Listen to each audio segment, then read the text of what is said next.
Friends, welcome back to my channel. So ಎಲ್ಲ ಹೇಗಿದ್ದೀರಾ? ನಾನು ಕೂಡ ಚೆನ್ನಾಗಿದ್ದೀನಿ. ಸೊ ಇವತ್ತು ನಾನು ಮಾರ್ನಿಂಗ್ ಟೊಮೆಟೊ ಬಾತ್ ಮಾಡೋಣ ಅಂದ್ಕೊಂಡಿದ್ದೀನಿ, ಹಾಗೆ ಸ್ವಲ್ಪ ಡಿಫ್ರೆಂಟಾಗಿ. ಸೊ ಟೊಮೆಟೊ ಬಾತ್ ಮಾಡೋದಕ್ಕೆ ನಾನು ಇಲ್ಲೊಂದು 3 ದೊಡ್ಡ ಸೈಜಲ್ಲಿರೋದು ಟೊಮೆಟೊ ತೊಗೊಂಡಿದ್ದೀನಿ.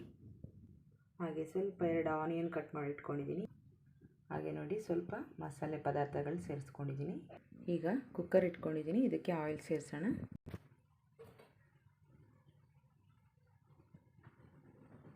ನಿಮಗೆ ರುಚಿಗೆ ಎಷ್ಟು ಬೇಕೋ ಅಷ್ಟು ನೋಡಿ ಸೇರಿಸ್ಕೊಳ್ಳಿ. ಆಯಿಲ್ ಬಿಸಿಯಾಗಿದೆ, ಈಗ ನಾವು ಆನಿಯನ್ನ ಸೇರಿಸ್ಕೊಳ್ಳೋಣ.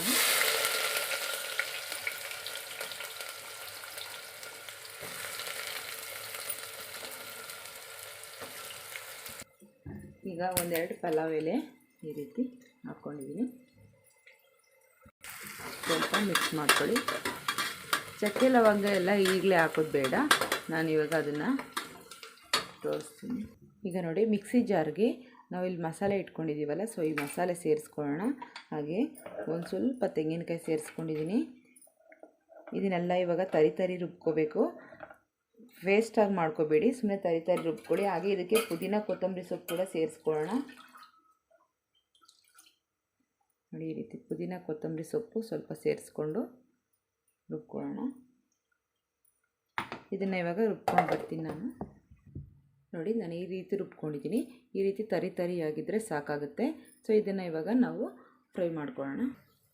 ಈಗ ನೋಡಿ, ಈರುಳ್ಳಿ ಚೆನ್ನಾಗಿ ಫ್ರೈ ಆಗಿದೆ. ನೋಡಿ, ಗೋಲ್ಡನ್ ಕಲರ್ ಬ್ರೌನ್ ಬಂದಿದೆ.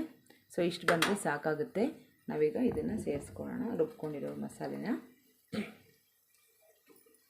ಈ ರೀತಿ ಮಾಡ್ಕೊಳ್ಳಿ ಫ್ರೆಂಡ್ಸ್, ತುಂಬ ಚೆನ್ನಾಗಿರುತ್ತೆ ಟೊಮೆಟೊ ಬಾತು.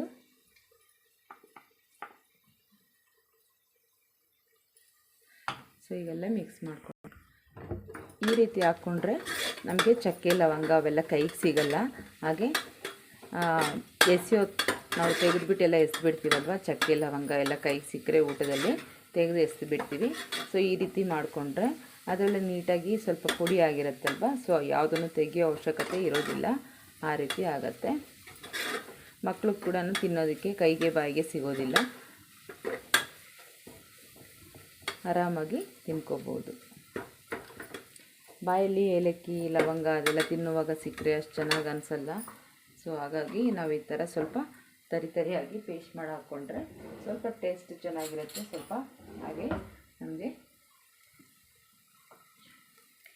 ಬಾಯಿಗೂ ಸಿಗಲ್ಲ. ಈಗ 1 ಸ್ಪೂನ್ ಶುಂಠಿ ಬೆಳ್ಳುಳ್ಳಿ ಪೇಸ್ಟ್ ದೊಡ್ಡ ಸ್ಪೂನಲ್ಲಿ, ಅದು ಕೂಡ ನೀಟಾಗಿ ಮಿಕ್ಸ್ ಮಾಡ್ಕೊಳ್ಳೋಣ.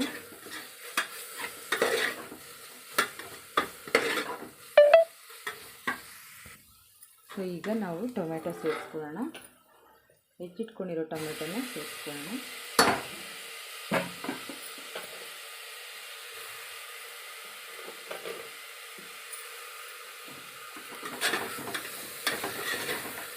ಮಿಕ್ಸ್ ಮಾಡ್ಕೊಳ್ಳೋಣ. ಡ್ರೈ ಮಸಾಲ ಹಾಕಿರ್ತೀವಲ್ಲ, ಸ್ವಲ್ಪ ತಳ ಹಿಡಿಯುತ್ತೆ.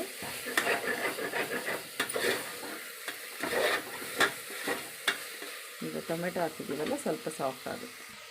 ಈಗ ನಾವು ರುಚಿಗೆ ತಕ್ಕಷ್ಟು ಉಪ್ಪನ್ನು ಸೇರಿಸ್ಕೊಳ್ಳೋಣ. ಎಷ್ಟು ಬೇಕೋ ಅಷ್ಟು ನೋಡಿ ಸೇರಿಸ್ಕೊಳ್ಳಿ. ಹಾಗೆ ರೆಡ್ ಚಿಲ್ಲಿ ಪೌಡರು, ಖಾರಕ್ಕೆ ಎಷ್ಟು ಬೇಕೋ ಅಷ್ಟು ನೋಡಿ ಸೇರಿಸ್ಕೊಳ್ಳಿ. ಹಾಗೆ ಸ್ವಲ್ಪ ಟರ್ಮರಿಕ್ ಪೌಡರ್ನ ಸೇರಿಸೋಣ.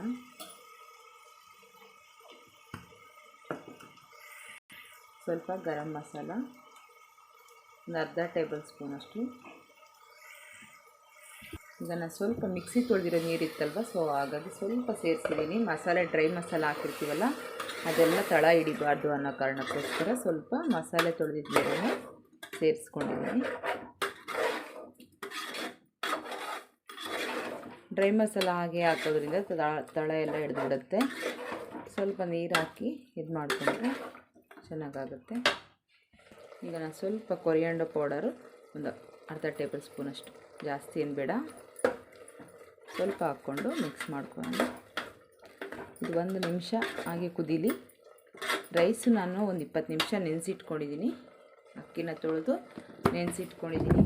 ಸೊ ನಮಗೆ ಇವಾಗ ನೀರನ್ನು ನೋಡಿ ಕಮ್ಮಿ ಸೇರಿಸ್ಕೋಬೇಕಾಗುತ್ತೆ. ಯಾಕೆಂದರೆ ಒಂದು 20 ಮಿನಿಟ್ಸ್ ನೆನೆಸಿರೋ ಕಾರಣದಿಂದ ನೀರು ನಮಗೆ ಈಕ್ವಲ್ ಹಾಕೋದು ಬೇಡ. ಸ್ವಲ್ಪ ಕಮ್ಮಿ ಪ್ರಮಾಣದಲ್ಲಿ ಹಾಕ್ಕೋಬೇಕಾಗತ್ತೆ.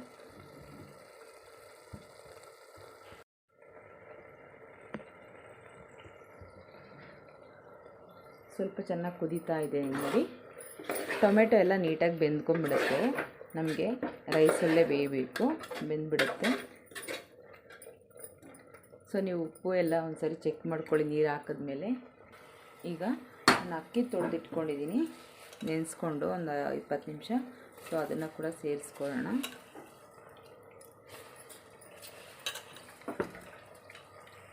ಈಗ ಮಿಕ್ಸ್ ಮಾಡ್ಕೊಳ್ಳಿ.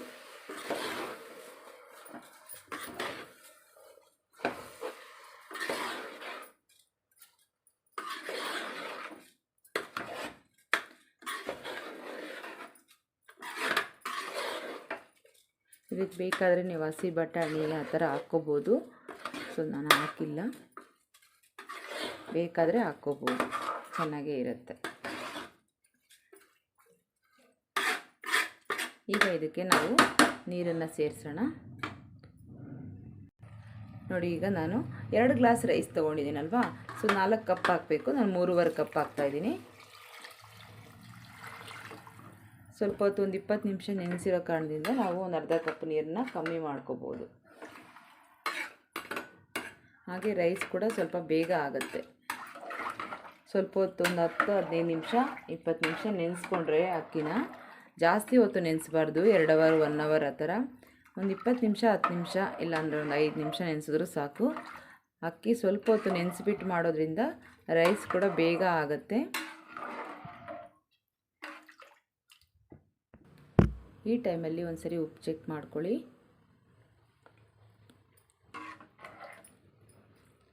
ಎಲ್ಲ ಕರೆಕ್ಟಾಗಿದೆ.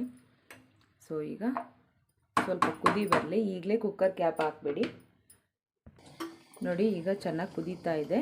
ಈಗ ನಿಧಾನಕ್ಕೆ ಒಂದ್ಸರಿ ಮಿಕ್ಸ್ ಮಾಡ್ಕೊಳ್ಳಿ. ಹಗಲೆಲ್ಲ ಜಾಸ್ತಿ ಸೌಟ್ ಹಾಕಿ ತಿರುಗ್ಸಕ್ಕೆ ಹೋಗ್ಬಿಡಿ.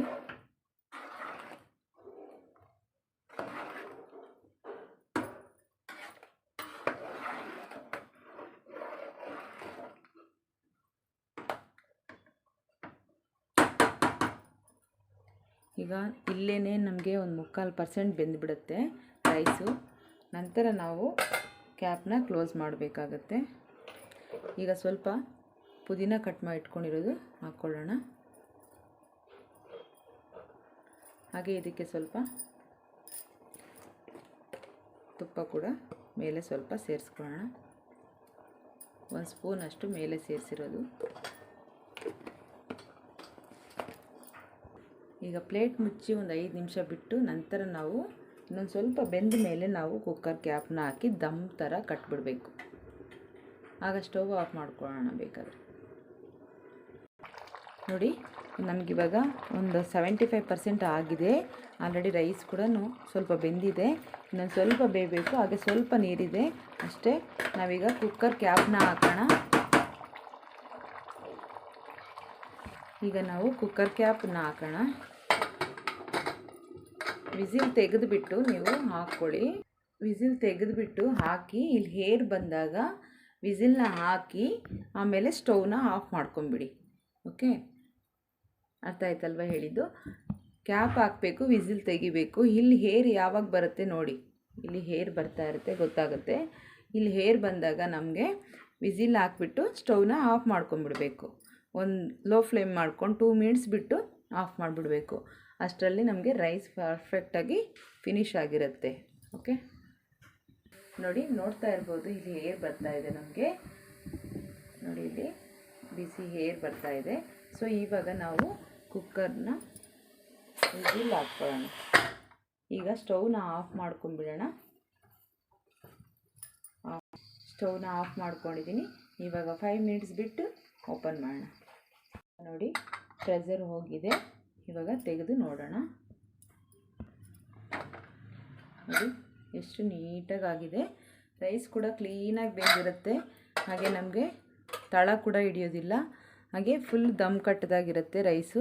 ತುಂಬ ಚೆನ್ನಾಗಾಗುತ್ತೆ. ನೋಡಿ ಎಷ್ಟು ನೀಟಾಗಿದೆ. ಓಪನ್ ಮಾಡಿದ ತಕ್ಷಣ ಮಿಕ್ಸ್ ಮಾಡ್ಕೊಳಕ್ಕೆ ಹೋಗಬೇಡಿ. 2 ಮಿನಿಟ್ಸ್ ಬಿಟ್ಬಿಡಿ, ಆಮೇಲೆ ಮಿಕ್ಸ್ ಮಾಡ್ಕೋಬೇಕು. ತುಂಬ ಚೆನ್ನಾಗಾಗುತ್ತೆ. ನೋಡಿ ಎಷ್ಟು ಚೆನ್ನಾಗಿ ಅಗಲಗಳಾಗಿ ನೀಟಾಗಿದೆ.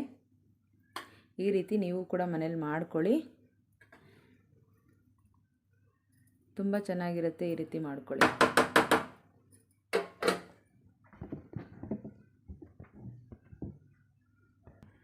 ಓಕೆ ಫ್ರೆಂಡ್ಸ್, ಈ ವಿಡಿಯೋ ನಿಮಗೆಲ್ಲರಿಗೂ ಇಷ್ಟ ಆಗಿದೆ ಅನ್ಕೊತೀನಿ. ಸೊ ವಿಡಿಯೋ ನೋಡಿ ಲೈಕ್ ಮಾಡಿ, ಹಾಗೆ ಕಮೆಂಟ್ ಮಾಡಿ, ಶೇರ್ ಮಾಡಿ. Thank you for watching. Next ವಿಡಿಯೋದಲ್ಲಿ ಸಿಗೋಣ.